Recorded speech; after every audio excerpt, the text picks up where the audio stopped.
Hey there, this is Weltel Career Institute, and I'm here to give you guys the latest news update on the current Class 12 CBSE boards.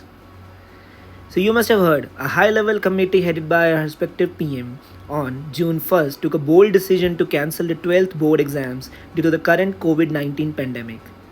It was said during the meeting that it was taken in the interest of students as well as to end the anxiety among parents as well as the troubled youngsters.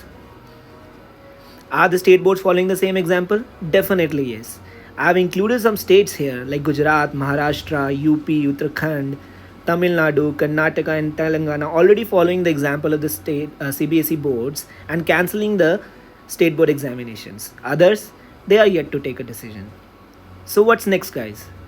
CBSE on Friday constituted a 12-member committee to decide a well defined objective criteria for 12th class students in a time bound manner.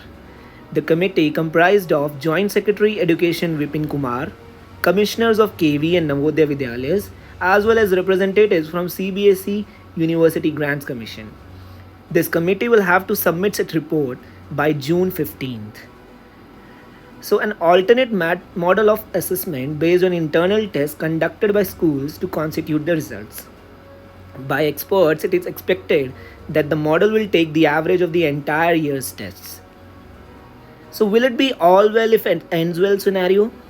Well, it may be beneficial for the students who have been performing consistently well in their internals. But what about the other students?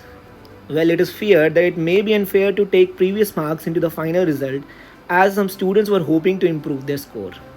And what about the university admission, guys?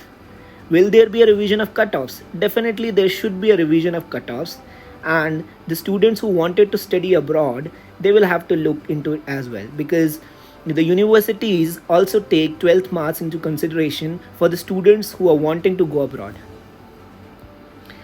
Much more, stay tuned to our channel for further updates on objective criteria, NEET and JEE. Till then, keep up the smart work.